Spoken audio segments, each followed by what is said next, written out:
Hello guys, good afternoon. How are we doing today? I'm back finally, and so I'm going to share um, my plans with you guys, and you can share your opinions in the comment section so that we can find alignment. Okay. The first thing I want to say is that in the next couple of weeks, so every week I will drop one video, hopefully comprehensive video that contains explanation of some of the concept that I will be sharing about. And the idea is to help you understand fully each concept that we decide to discuss.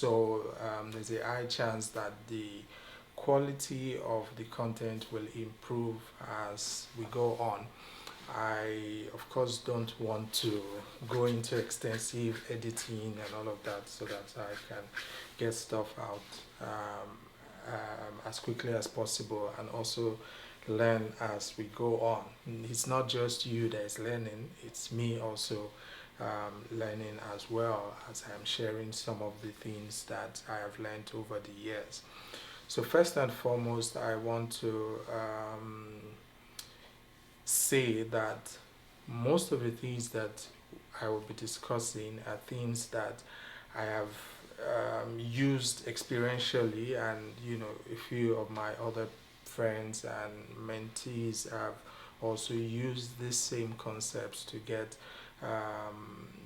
the results that they're seeking. So they're not just theoretical explanations, they're actually things that we have used and we have handled and has produced results.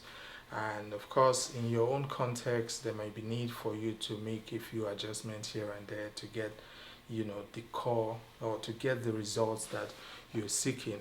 The most important thing here is to understand that when knowledge is acquired, there's always the need for you to distill it to your own context, because context always varies, right? Some things that apply to me may not apply to you, and vice versa.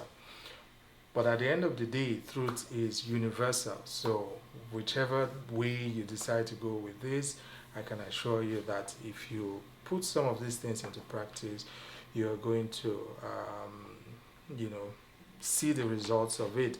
Now, these things I've been practicing them for, I think, a little over 15 years, or about 20 years now, and without a doubt, I've seen the results in multiple areas, because really the way you do one thing is how you will do everything.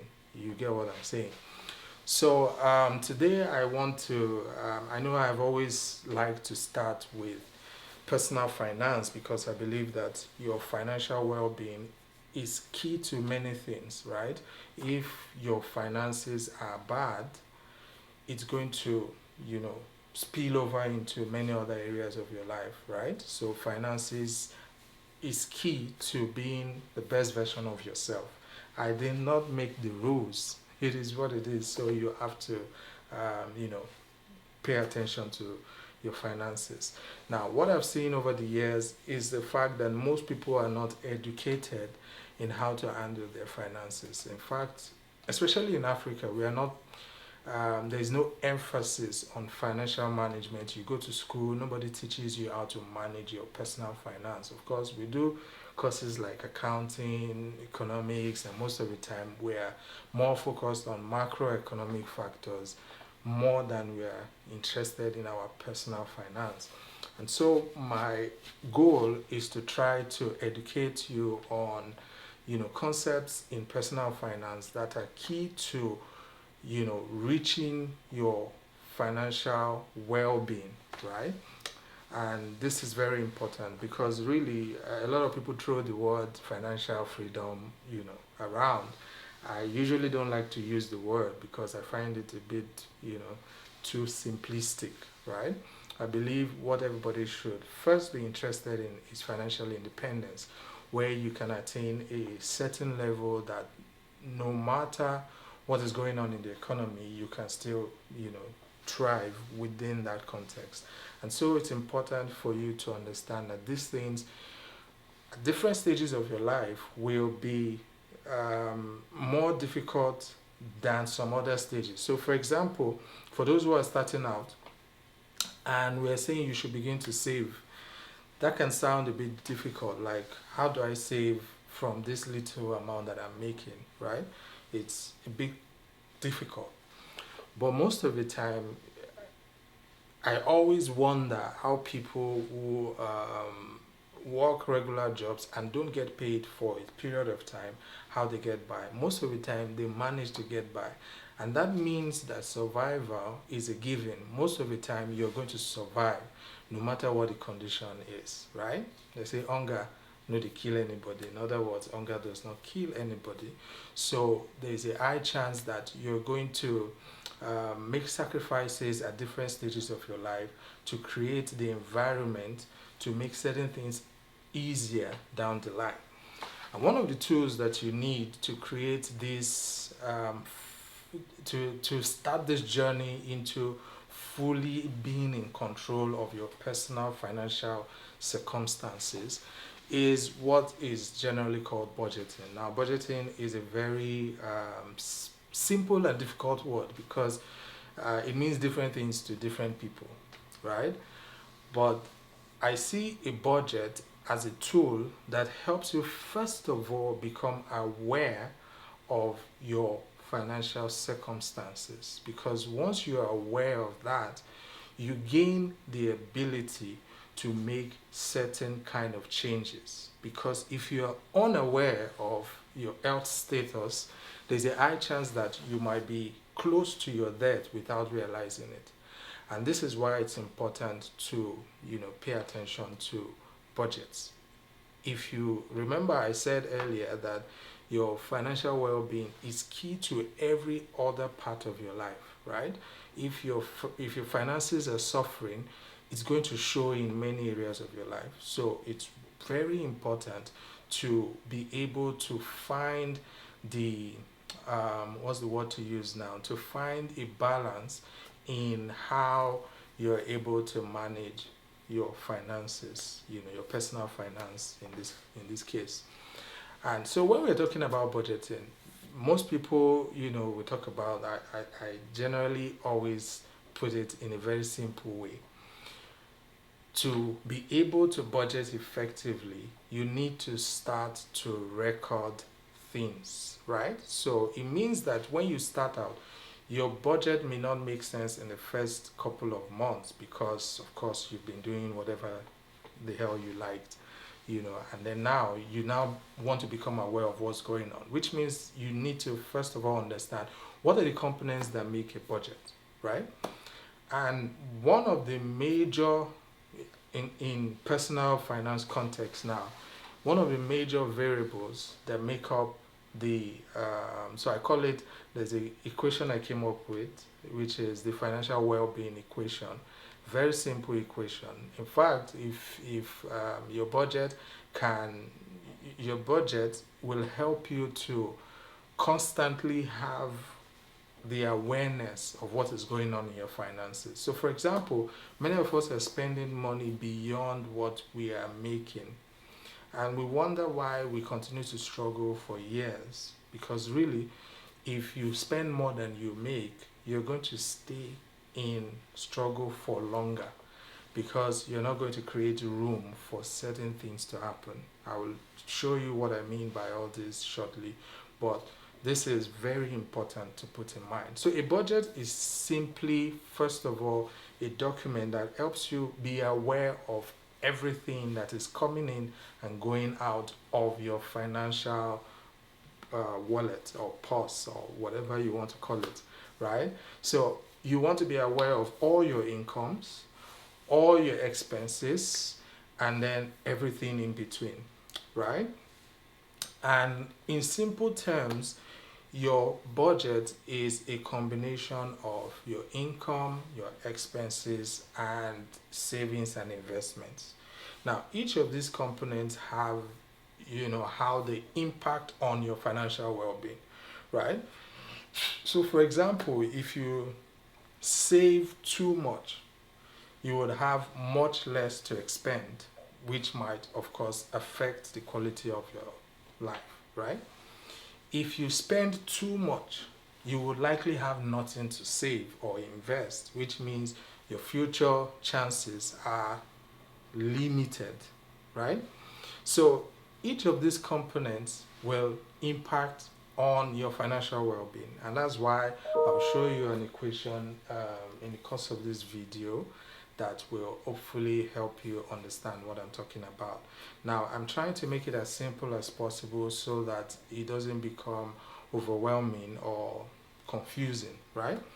But like I said, to have an effective budget, the first thing that you must pay attention to is recording, which means you have to record every single thing, whether it's a small, inconsequential expense at the mall or it's a big expense that you planned for months before. You need to record every single expense that goes out of your pocket, right?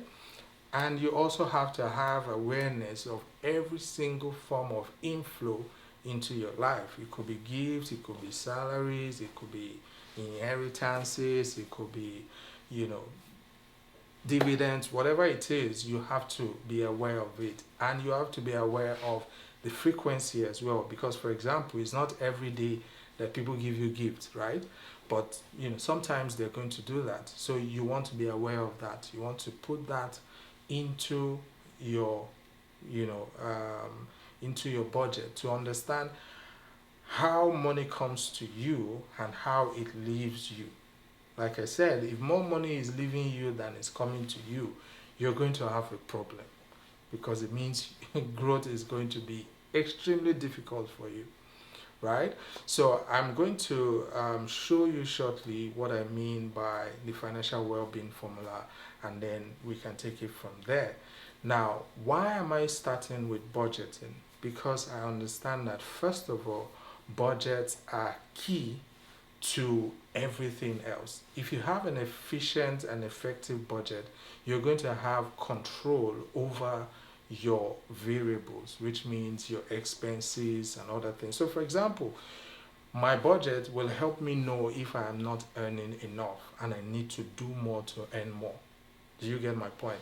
So this is important because if you don't have visibility into that data, you're going to think that it's, your village people that are controlling your finances. Meanwhile, you're the demon, destroying your financial well-being. Do you get the point now?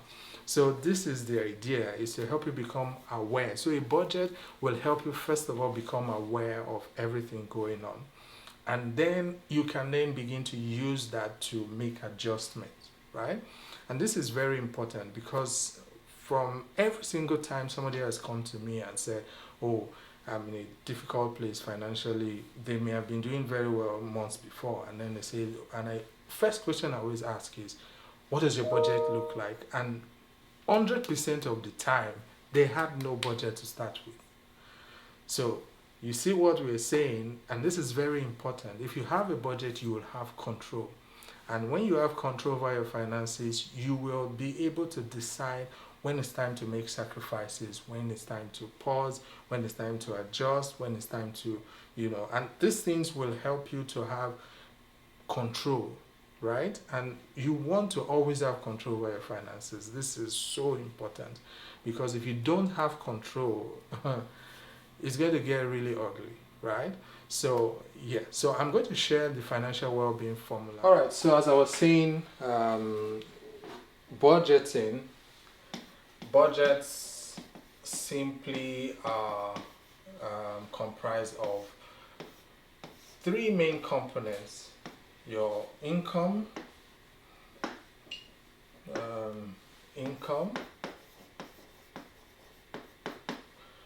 expenses,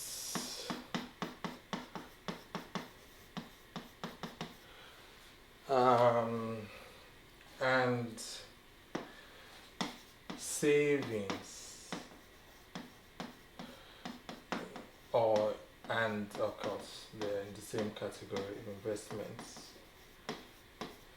Right? This is the main component of a budget. Yes? Now we can add a last component, which is, of course, debts. Now, many of us, especially Africans, we think that debt is a bad thing. It's not necessarily a bad thing, but it's good to understand that it's also a component of your budget, right? Now, knowing that your budget comprises of all this, it means that you need to you need to begin to record everything, right? Record all your expenses, small, medium, and big. You need to record everything. You need to keep record of everything, right? No matter how small, you need to record. Same with your income. All your income, you need to record everything. Yes? And this is so important because this information will then serve as the basis for which you can then, check your financial well-being. Now, let me share the financial well-being formula with you so that you can understand what I'm talking about exactly. So, let's go here. All right, so let's go here. So, financial well-being formula, like I explained before, is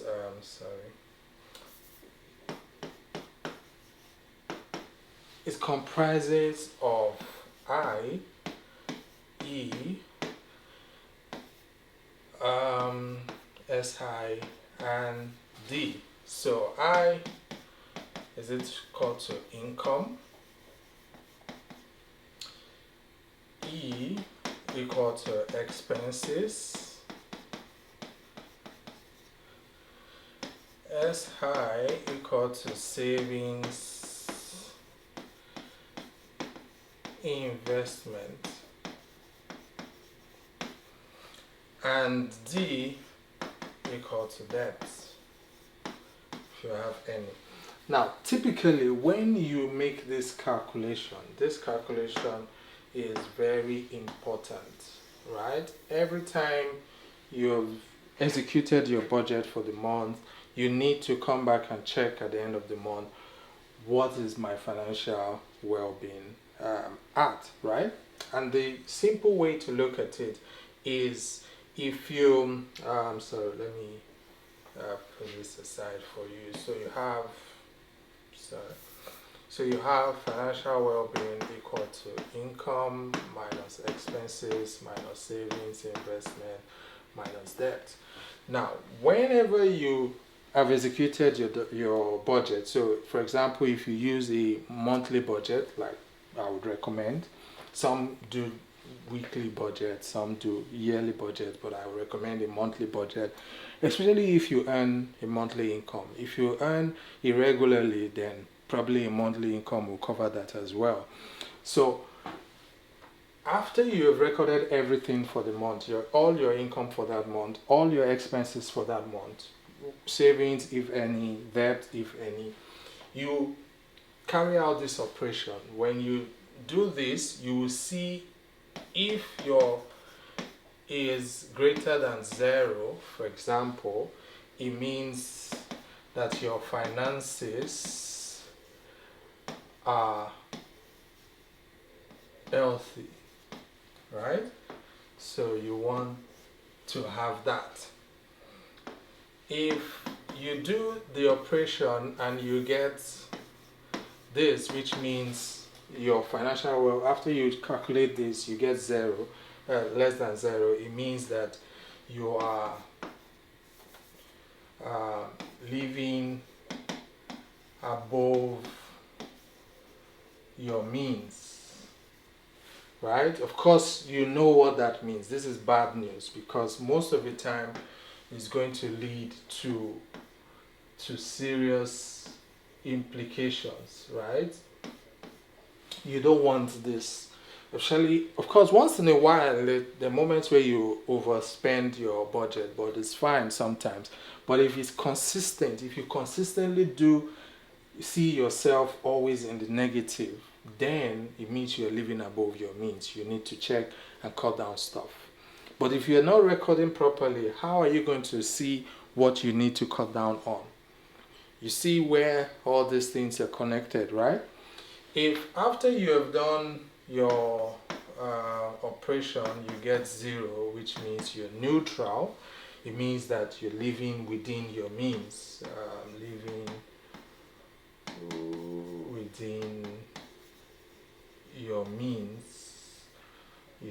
Of course, this is okay. It's neutral. It's okay, but I would also recommend that you do everything to be in this position, because to be honest with you, the more positive this is, it means that not only have you taken into consideration your savings, which is very important, you've also factored in debt if you have any, and you still have more to work with. Now, this is good news because it means that if you want to improve yourself, to increase your income, you would have resources to do so. Income depends largely on your skill set, your mindset, many of the things that are not, you cannot buy without money. So it means you have to spend money to get knowledge, to get skills, to get trainings. And if you are constantly overspending, which means you're living above your means, you're going to find it difficult to be able to create a buffer to be able to increase your income. Now, this is very important because there are many countries where, like in Nigeria, where a lot of people don't make enough, right? So almost all the money you're making is going into expenses. In Nigeria, majority of people spend almost 80% of their income on food alone. So what that means is there is no room for growth at all, right? And that therefore means you have to make sacrifices. Like I mentioned before, you need to make sacrifices. Nobody is going to come to save you. Government is not, if government increases salary, they're going to increase something else that will take off all that increase. So it means that you have to take matters into your hands. You have to tell yourself the truth that nobody is coming to save me, so I've got to make hard choices, right? Which means you have to find every way to bring down your expenses so that you can bring down your expenses so that you have resources in savings to give yourself the opportunity to increase your income. If you're not increasing your income and your savings, I can tell you for free that you're going to stay in that season for longer than necessary. So it's important that every time you look at this, you find something to take off. I remember some time ago, when myself and my family, I started noticing patterns. I saw that we're constantly overspending our budget for almost 3-4 months or so. And so I had to call a family meeting because in my family we always, when there's emergency, we call ourselves and we deliberate, myself and my kids. And so we looked at all our expense items and we started seeing patterns, right? There's certain things we were buying, mostly on kids, because kids are very expensive, by the way, and I had to tell everybody on the table that, look, we cannot continue to spend like this. If you continue like this, we are going to have a problem. So we need to find a way to deal with this. So we started taking stuff off. Eventually, we brought it down to about, I think, 30% of what it was at the time. And we have maintained that till now. Of course, it means sometimes we would have to let go of some things, not have some things. Even the kids now understand. When, they're saying, Daddy, we want this, and we say, it's not in the budget. They understand what that means. And you need to teach your children those things. Very important, because if your kids don't know the value of money and how it impacts on their well-being and the well-being of the family, you're going to have a problem down the line, right? And this is why it's important for you to pay attention to this thing. If you do this right, there's a high chance that you're going to be able to create the environment to make adjustments. And this is how you win on this journey to financial well-being, right? I hope this explanation, has been helpful for you. Of course, in the comment section, ask as many questions as possible. Nobody's going to beat you. This is very important. Thank you for watching, and we'll continue this conversation next week, hopefully talking about, this and expanding it a little bit so that you can understand how to deal and what you need to put in place. Now, generally, some people ask, what tools can I use to manage a budget? You can use your pen and paper, right? It's not a big deal. You can, as long as you can keep it properly, because you need to be able to keep it, so you can easily find and record and reference older records. Also, you can use spreadsheets. Almost every phone and every device has spreadsheet application, so you can use that as well to create a budget. Maybe I'll create a video to show you how to create a basic document that you can use to budget your finances, and then we'll see how that goes. Thank you for watching, and see you on the next one.